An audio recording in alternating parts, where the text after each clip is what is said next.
నమస్తే. Welcome to our channel. నేను సిరి. జగన్మోహన్ రెడ్డి గారికి 986 మంది సెక్యూరిటీ ఉన్నారు. అంటే ఇది ఓన్లీ ఆయన ఇంట్లో ఉన్నప్పుడు ఇంతమంది. దీనికి అంటే ఒకవేళ తను బయటికి వెళ్తే మాత్రం చాలా అంటే దీనికి మూడింతలు సెక్యూరిటీ పెరుగుతూనే ఉంటుంది. అండ్ ఎక్కడ చూసినా కూడా తాడేపల్లి ప్యాలెస్ చుట్టూ కూడా చూసినట్టయితే ఎక్కడ చూసినా చెక్ పోస్టులు మనకి కనిపిస్తూనే ఉంటాయి. ఎందుకు అంటే ముఖ్యమంత్రి స్థాయి ఇప్పుడు మాజీ ముఖ్యమంత్రి అయ్యారు. ముఖ్యమంత్రిగా ఉన్నప్పుడు అదే సెక్యూరిటీ, మాజీ ముఖ్యమంత్రి అయ్యాక కూడా అదే సెక్యూరిటీ. ఎందుకు ఏంటి అనేది మనకు వివరించడానికి ఈ రోజు మనతో పాటు ఉన్నారు ప్రముఖ సీనియర్ జర్నలిస్ట్ ఉప్పాల లక్ష్మణ్ గారు. నమస్కారం సార్. నమస్తే. సార్, ఇప్పుడు చూస్తుంటే జగన్మోహన్ రెడ్డి గారికి గతంలో అయితే ఎంత సెక్యూరిటీ ఉందో ఇప్పుడు కూడా అంతే సెక్యూరిటీ ఉంది. అంటే ముఖ్యమంత్రి ఉన్నప్పుడు అంతే సెక్యూరిటీ, మాజీ ముఖ్యమంత్రి అయ్యాక కూడా అదే సెక్యూరిటీ. అండ్ ఇంకొకటి ఏంటంటే 986 మంది సెక్యూరిటీ ఉన్నారు తనకి. బయటికి వెళ్తే కూడా దీనికి ఇంకా మూడింతలు ఎక్కువైపోతుంది. ఎందుకంటారు? ఏంటి అసలు? ముఖ్యమంత్రిగా తను పదవిలో ఉన్నప్పుడు తన భద్రత కోసం ఆయన సెక్యూరిటీ ఏర్పాటు చేసుకోవటంలో తప్పైతే ఏం లేదు. కానీ అత్యంత స్థాయి అంటే చాలా పెద్ద స్థాయిలో సెక్యూరిటీ ఏర్పాటు అవసరమా అని మనము ఇప్పుడు చర్చించుకోవాల్సి వచ్చింది. ఎందుకంటే అనేక విషయాలు ఇప్పుడు బయటకు వచ్చాయి, అప్పుడు రాలేదు. అంత నిజంగా ఆయనకు అంత థ్రెట్ ఉందా? ఎవరు థ్రెట్ ఇచ్చారు? నక్సలైట్లు థ్రెట్ ఇచ్చారా? తీవ్రవాది ఇచ్చారా? లేదంటే ఏమైనా పాకిస్తాన్ వాళ్ళు ఏమైనా వచ్చి థ్రెట్ పెట్టారా? పాకిస్తాన్ నుంచి దానికి ఏమన్నా? అసలు ఆ సెక్యూరిటీ చూస్తే కనుక అసలు ప్రపంచంలోనే ఏ రాజకీయ నాయకుడికి అంటే ప్రధానమంత్రులు, అధ్యక్ష పదవులు ఉన్నటువంటి వాళ్ళకు కూడా అంత పెద్ద సెక్యూరిటీ ఉన్నట్టు నేనైతే ఎప్పుడు వినలేదు. అవును సార్. ఆయన అసలు ఎందుకు అంత అభద్రతా భావము? ఇప్పుడు రాజకీయ నాయకులు ఎప్పుడు ప్రజల్లో ఉండాలి, ప్రజా సమస్యలు తెలుసుకుంటూ పరిష్కరించుకుంటూ ఉండాలి. ఎవరైనా కూడా, ఏ రాజకీయ పార్టీ అయినా, ఏ నాయకుడైనా ప్రజలతో అనేకమై పనిచేయాలి. అలాంటి వాళ్ళు 36 అడుగుల కంచె వేసుకొని ఇంటికి 37-40 చెక్ పోస్టులు పెట్టి ఆ ఇంటి పరిసరాలకు కూడా ఒక ఈగ దోమలు కూడా రానటువంటి పరిస్థితిని, మీరు అన్నట్టు 900 అంటే దాదాపు 1000 మంది సెక్యూరిటీ. మళ్ళీ అందులో ఇంకా నీకు కొత్త విషయం విన్నా ఏంటంటే, సముద్రంలో గాని, ఆకాశం నుంచి గాని, సముద్రంలో గాని ఏదో యుద్ధాలు జరిగితే గనక సముద్రంలో కూడా యుద్ధం చేసేటువంటి పరిస్థితి చేసేటానికి ఒక శిక్షణ ఇస్తారు. అలాగే ఆకాశం నుంచి ఏమన్నా యుద్ధం జరుగుతుంటే పైన హెలికాప్టర్ నుంచి దూకి యుద్ధాలు చేస్తారు కదా, వాళ్ళకు శిక్షణ ఇస్తారు. అంటే గాలి నుంచి, నీటి నుంచి. అదేదో పూర్వకాలము మనం రాజుల కాలంలో లాగా మరి అలాంటి శిక్షణ కూడా ఇచ్చారు అని వార్తలు వస్తున్నాయి. నిజమో కాదో తెలియదు కానీ మరి అంటే ఆయన ఏమైనా ఎప్పుడైనా సముద్రయానం చేస్తుంటే కనుక సముద్రంలో నుంచి వచ్చి ఆయన ఏమైనా పడవల్లో వెళ్తుంటే ఆయన మీద అటాక్ చేస్తారా? ఓకే. లేదు, ఆయన ఏమైనా విమానాల్లోనే హెలికాప్టర్లో ప్రయాణం చేస్తుంటే ఇంకొక హెలికాప్టర్లు వచ్చి ఏమన్నా అటాక్ చేస్తారా? లేదు, కింద సైన్యం, ఇప్పుడు రాజుల కాలంలో అదే కదా, కింద సైన్యం వస్తే గోడలు కట్టి పేద తలుపులు పెట్టి ద్వారబంధాలన్నీ బంధించి ఇవన్నీ చేస్తారు కదా చుట్టూ కోట. అలాంటి అంత అతనికి అభద్రతా భావం ఎందుకు వచ్చిందో అర్థం కాలే.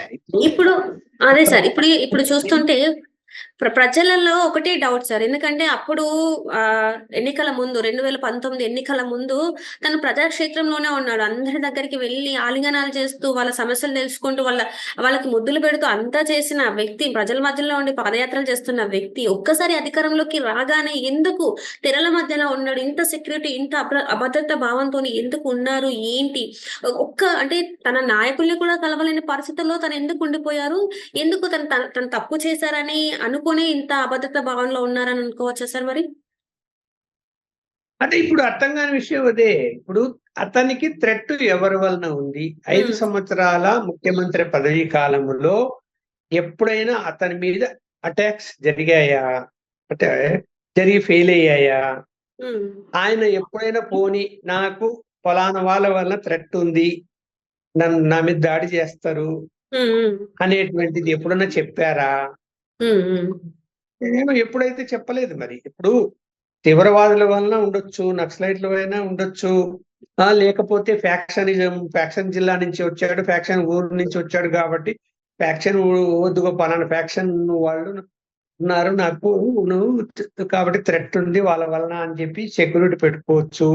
అది లేదు ప్రతిపక్ష పార్టీలు ఏమన్నా దాడులు చేసి నీ మీద ఏమన్నా చేయబోతారా, ఏమన్నా జరిగినా ఎప్పుడన్నా దాడులు చేశారా, అసలు నువ్వు 35 చెక్ పోస్టులు పెట్టి నీ ఇంటి పరిసరాలకే ఎవరు అక్కడ రానికపోతివి, పోనీ హెలికాప్టర్ లో ప్రయాణం చేస్తేవి, 20 కిలోమీటర్ల దూరానికి కూడా హెలికాప్టర్ లో పోతీవి, ఎక్కడ పోయినా కూడా అటువైపు ఇటువైపు తెరలు అడ్డం కట్టుకుంటువి.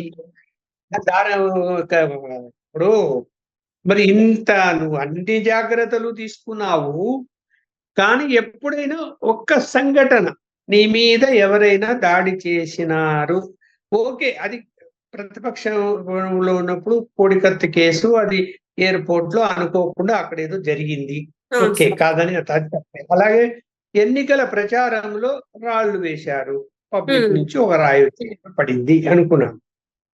అవి వేరు. అవి ఏంటంటే స్పాంటేనియస్ గా అప్పటికప్పుడు ఆవేశం వచ్చి చేసే పనులు, నువ్వు ఎంత భద్రత ఉన్నా కూడా స్పాంటేనియస్ గా వచ్చినటువంటి జనం నుంచి ఏదైనా రియాక్షన్ వస్తే అది కనిపెట్టడం కష్టము. అది మనం శత్రుత్వం అనడానికి లేదు, ప్రతిపక్షం అనడానికి లేదు, లేకపోతే తీవ్రవాదులు దాడి అనడానికి లేదు కదా. ఇవన్నీ ఏమి జరగనప్పుడు ఇక్కడ మరి అంత పెద్ద సెక్యూరిటీ ఏర్పాటు చేసుకొని దానికి ప్రజాధనం దుర్వినియోగం ఎంత ఏంటది? అవును సార్. ఇప్పుడు ప్రస్తుత ప్రభుత్వం లెక్క తీయాల. ఈ 5 సంవత్సరాల కాలంలో ఆయన సెక్యూరిటీ కోసము ఎంత ఖర్చు పెట్టారు, ప్రభుత్వ ధనము ఎంత దుర్వినియోగం చేశారనేది కూడా బయటికి రావాలి, జనానికి చెప్పాలి ఇప్పుడు. అవును సార్. అంటే ఇక్కడ చూస్తున్నట్టయితే ఇప్పుడు ప్రజెంట్ ఉన్న చంద్రబాబు నాయుడు గారికి, ముఖ్యమంత్రి ఉన్న చంద్రబాబు నాయుడుకి ఓన్లీ ఇన్నోవా ఒకటి, ఇన్నోవా ఫార్చునర్ మాత్రమే బుల్లెట్ ప్రూఫ్ ఉంది. కానీ జగన్మోహన్ రెడ్డి గారికి మాత్రం అలా కాదు, ల్యాండ్ క్రూజర్ ఉంది, బుల్లెట్ ప్రూఫ్ ఉంది. ఎందుకు ఇప్పటికీ కూడా ఇంకొకటి చూస్తున్నట్టయితే సార్, అక్కడ పరిసరాల్లో ఉన్న ఇంటి అంటే తాడపల్లి ప్యాలెస్ పరిసరాల్లో ఎవరైనా ఇల్లులు ఉంటాయి కదా, వాళ్ళ పైన కూడా నిఘా, ఏంటంటే డ్రోన్ తోనే నిఘా పెట్టడం జరిగింది. ఎందుకు అంటే అక్కడ ప్రజలు మీద ఏమైనా యుద్ధానికి వస్తారా, లేకపోతే కొట్టడానికి వస్తారా, లేకపోతే ఏంటి అసలు? అదేనా అదేదో యుద్ధానికి నా మీద వస్తారు కాబట్టి నేను జాగ్రత్తలు తీసుకున్నానని చెప్పాడు. అసలు ఎవరి యుద్ధానికి వస్తారు, ఎవరి యుద్ధం చేశారు నీ మీద? చంద్రబాబు నాయుడు మీద అలిపిరి దగ్గర క్లైమోర్ మైన్స్ తో పేల్చారు, అదొక సంఘటన జరిగింది ఎప్పుడు ఆయన ముఖ్యమంత్రిగా ఉన్నప్పుడు. సో ఆయన మీద అలా జరిగింది కాబట్టి ఆయనకు సెక్యూరిటీ భద్రత పెంచారు, అన్ని విధాలుగా జాగ్రత్తలు తీసుకున్నారు. అంటే ఒక సంఘటన జరిగింది, అది ఎవరు తీవ్రవాదులు చేశారు, అంటే నక్సలైట్లు చేశారు అని. సో అది పెద్ద కేసు అయింది, దాని మీద జరిగింది, కొంతమంది అరెస్ట్ అయ్యారు, జరిగింది. ఇప్పుడు నీ మీద ఎక్కడ జరిగింది 5 సంవత్సరాల్లో?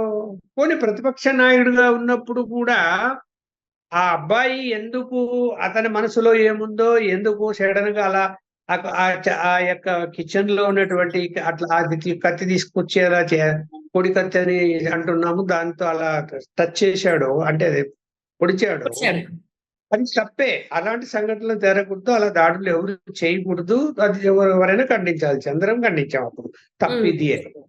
నువ్వు ముఖ్యమంత్రి అయినా కదా మనం ఆలోచించాల్సింది. ముఖ్యమంత్రి అయిన తర్వాత ఇంత పెద్ద సెక్యూరిటీ ఎందుకు నువ్వు తీసుకోవాల్సి వచ్చింది?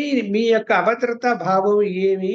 జనానికి ఇవాళ చూడండి, ఖచ్చితంగా ప్రస్తుత ప్రభుత్వము ఆయన ఇప్పుడు మీరు సెక్యూరిటీ ఉందా లేదా అంటే, ఇప్పుడు ప్రభుత్వము ఒకవేళ చాలా విపరీతమైనటువంటి సెక్యూరిటీ ఉంటే గనక ఒక ఎమ్మెల్యే ఎప్పుడైనా మాజీ ముఖ్యమంత్రి కావచ్చు, కానీ ప్రోటోకాల్ ప్రకారము మాజీ ముఖ్యమంత్రికి అంటూ ప్రత్యేకమైన ప్రోటోకాల్స్ ఏమి ఉండవు, ఎమ్మెల్యే ప్రోటోకాల్స్ ఏమి ఉంటాయి, అయ్యే ఉంటాయి. సెక్యూరిటీ ఇవ్వాల్సిందే కాదని ఎవరు అనరు. తను ఒక మాజీ ముఖ్యమంత్రిగా సెక్యూరిటీ, ఎందుకంటే చంద్రబాబు నాయుడు కూడా మాజీ ముఖ్యమంత్రిగా సెక్యూరిటీ తీసుకున్నాడు, జెడ్ కేటగిరీ అన్ని ఉన్నాయి, ఆయన కూడా రక్షణ కల్పించాలి ఎవరు. ఎందుకంటే ఈ దేశంలో ఎప్పుడు ఏం జరుగుతుందో ఎవరేం చేస్తారో తెలియదు, ఆయనకు భద్రత ఉండాలి, ఎవరు కాదని కోరుకోము. కాకపోతే ఏంటంటే 5 సంవత్సరాల కాలంలో ఏమి చేశారు అన్న విషయాన్ని ప్రజలకు చెప్పాలి.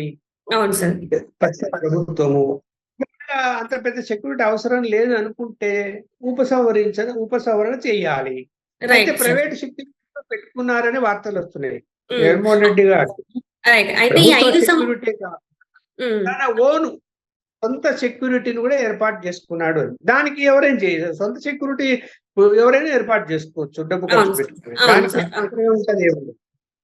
అట్లే ఇప్పుడు చూస్తున్నట్టయితే సార్, ఈ 5 సంవత్సరాల్లో ఓన్లీ సెక్యూరిటీకి మాత్రమే 3 కోట్ల ఏమంటారు 296 కోట్ల పైన జీతాలు, అది కూడా గవర్నమెంట్ సొమ్మే, అంటే ప్రజల సొమ్మే ఇవ్వడం జరిగింది. ఇది ఎంత వరకు కరెక్ట్ అంటారు సార్?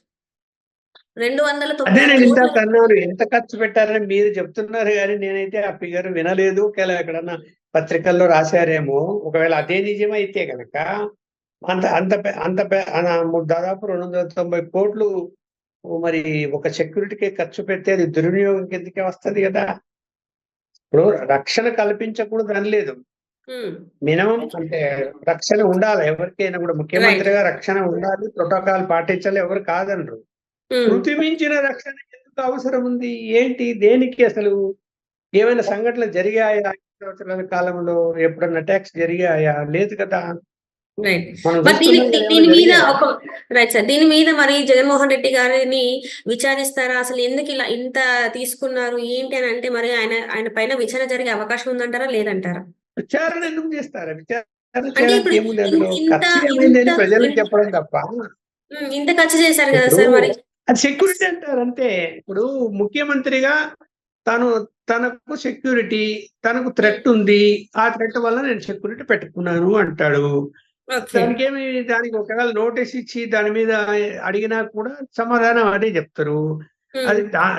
అది అది మనము సెక్యూరిటీ ఏర్పాటును ప్రభుత్వ ధనాన్ని దుర్వినియోగం చేశారని చెప్పుకోవడానికి బాగుంటది కానీ లీగల్ గా యాక్షన్ తీసుకునేటువంటి అవకాశాలు అయితే ఏమి ఉండవు.